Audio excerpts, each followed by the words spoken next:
सुप्रभात प्यारे विद्यार्थियों।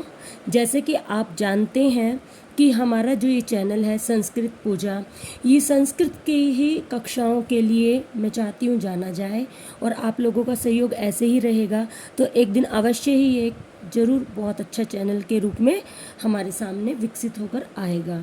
तो जैसे कि आप लोग जानते हैं, हमने 2-3 श्रृंखलाएँ अपनी चालू की हुई हैं, जैसे कि धातु रूप की, शब्द रूप की, और अभी हमने हाल ही में अपनी शुरू की है जो पाठ्य पुस्तक होती है उनकी। तो अभी जो हमारी पाठ्य पुस्तक की श्रृंखला चल रही है वो है सुप्रभातम, और कक्षा 5 के लिए यह जो कक्षा आप शुरू कर रहे हैं शुरुआती कक्षा के लिए वो है। लेकिन ये जो वीडियो मैं आपकी बना रही हूँ प्यारे बच्चों, ये मैं बना रही हूँ आपकी धातु रूप में ही हम आगे वृद्धि कर रहे हैं, धातु रूप वाली श्रृंखला में। तो चलिए आज हम धातु रूप के बारे में और अधिक जानेंगे। जैसे कि मैंने आपको पहले धातु रूप की श्रृंखला में बताया है, सीरीज़ में हमने ये पढ़ा है कि धातु रूप होते क्या हैं। धातु रूप के विषय में मैंने आपको बताया था कि आप जान सकते हैं धातु यानी कि क्रियाएं, यानी कि वर्ब। इंग्लिश में हम इन्हें वर्ब कहेंगे, हिंदी में हम इन्हें क्रियाएं कहेंगे, और मूल रूप उनको कहते हैं धातु। हिंदी में क्रिया, इंग्लिश में वर्ब और संस्कृत में धातु।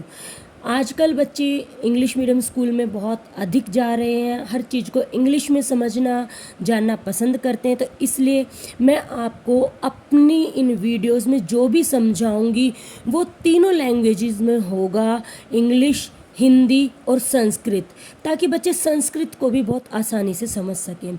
तो चलिए हम वीडियो को ज़्यादा लंबे ना करते हुए, और मैं आपको आज लट लकार यानी कि वर्तमान काल के विषय में बताऊंगी। लट लकार यानी कि वर्तमान काल।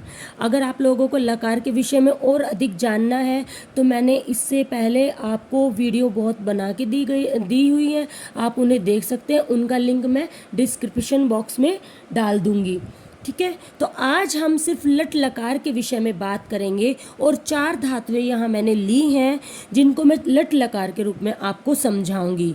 पट धातु, भू धातु, गम धातु, हस धातु। बच्चे देखिए यहाँ पर पठ लिखा हुआ है। पठ यानी कि यहाँ पर पठ धातु है। पठ का अर्थ होता है पढ़ना।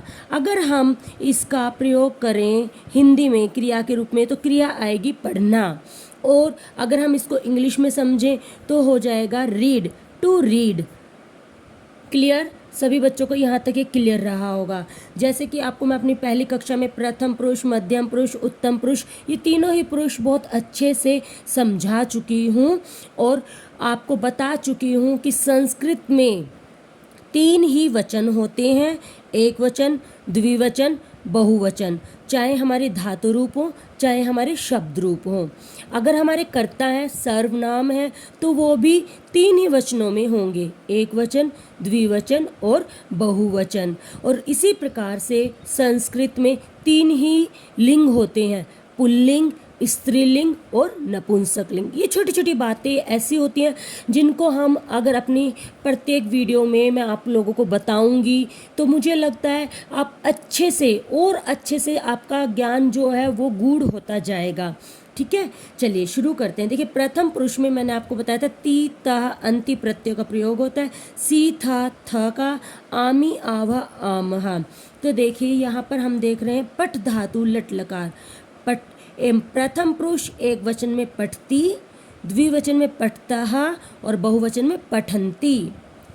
मध्यम पुरुष में एक वचन में पठसी, पठतः, पठत। उत्तम पुरुष में पठामी, पठावः, पठामः। जैसे कि आप जानते हैं भू धातु, भू का अर्थ होता है होना, भू का अर्थ होता है होना। तो देखिए भवती, भवतः, भवन्ति, भवसी, भवतः, भवत्, भवामी, भवावः, भवामः। बच्चों ये विसर्ग होते हैं पीछे, जो आप लोग कहते हैं ना 2 बिंदियाँ, नहीं, ये विसर्ग होते हैं और इनका उच्चारण हलंत लगे हुए ह, यानी कि हम कह सकते हैं आधे ह के रूप में होता है, ह, भवामः। आगे हम चलेंगे और हम करेंगे गम धातु।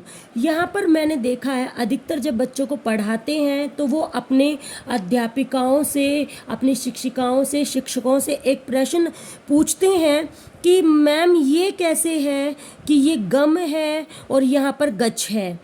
तो बच्चे देखिए, जो गम होता है वो धातु का मूल रूप होता है। अभी आप समझिए, कुछ धातुएं ऐसी होती हैं जिनका प्रयोग हम मूल रूप से हटकर दूसरे शब्दों में उनका प्रयोग करते हैं। दूसरे शब्दों में अर्थात हम कह सकते हैं जैसे गम का गच्छ में। तो आपको बहुत आसान तरीके से अगर मैं समझाना चाहूँ तो आप यहाँ पर केवल इस रूप से समझ सकते हैं कि गम तो हो गया हमारा मूल धातु यानी कि रूट वर्ड, ठीक है। और यहाँ पर ये गच्छ जो है ये गम का ही यूज वर्ड आप इसको कह के कर सकते हैं, प्रयोग धातु रूप, ठीक है। गम से ही गच्छ बनता है प्यारे बच्चों, और फिर हम इसका गच्छ के रूप में ही आगे प्रयोग करते हैं। और इसका हिंदी में अर्थ आ जाता है जाना, हिंदी में अर्थ आ जाएगा जाना, और इंग्लिश में टू गो। सभी बच्चों को मैं आशा करती हूँ यहाँ तक समझ में आया होगा। अब हम आगे देखेंगे, गच्छति गच्छतः गच्छन्ति, गच्छसि गच्छतः गच्छत, गच्छामि गच्छावः गच्छामः। चलिए बच्चों, आगे हम बढ़ते हैं हस धातु की तरफ। इसी प्रकार से हस धातु, कुछ धातु बहुत सरल होती हैं, जैसे कि आपने पठ पढ़ा, यहाँ पे हस पढ़ा। इनका कोई भी अलग से रूप नहीं होता, जिस रूप में धातु लिखी होती है उन्हीं रूप में हम इनका प्रयोग करते हैं। जैसे आपका हस है, हस्ती बन गया, हस्से हस्तः द्विवचन में बन गया, और हसन्ति बहुवचन में बन गया, हससि हस्तः हसत, हसामी हसावह हसामह। प्यारे बच्चों, हस का अर्थ हिंदी में होता है हंसना, ठीक है, हंसना, to laugh in English to laugh. बच्चों, मैं आपको इंग्लिश में इसलिए बता रही हूँ ताकि आप लोगों को ये क्लियर हो जाए कि हम किस प्रकार से इनका प्रयोग करते हैं, इनका अर्थ क्या होता है। जैसे कि अब यहाँ पर देखेंगे, पठ धातु यानी कि पढ़ना, पठती वह पढ़ता है। अगर इसके साथ हम सह का प्रयोग करते हैं या सा लगा देते तो पठती। यहाँ पर पठ का मतलब होता है पढ़ना, लेकिन पठती पढ़ता है। कौन? वो डिपेंड करता है, वो निर्धारित करता है हमारा सर्वनाम या हमारा कर्ता।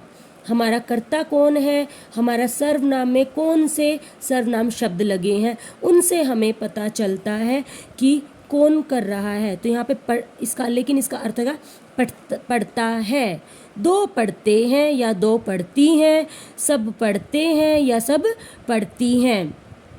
आगे देखिए, एक जाता है या एक जाती है, दो जाते हैं या दो जाती हैं, या सब जाते हैं या सब जाती है। एक हंसता है या हंसती है, दो हंसते हैं या हंसती हैं, सब हंसते हैं या हंसती हैं।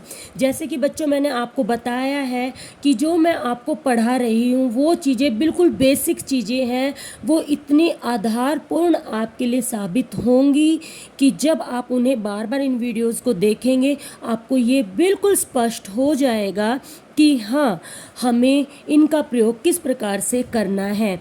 एक बात और मैं आपको बताना चाहूँगी यहाँ पर, अगर आप शुरू से ही इनके साथ से सा लगा करके चलेंगे, यहाँ पर त्वम लगा के चलेंगे, यहाँ पर अहम, आवाम और वयम, तो बच्चों आपको इनका यूज़ करने में, इनका प्रयोग करने में या वाक्य बनाने में कभी भी कोई भी आपसे त्रुटि नहीं होगी, और ना ही आपको इसमें कोई भी संकोच होगा।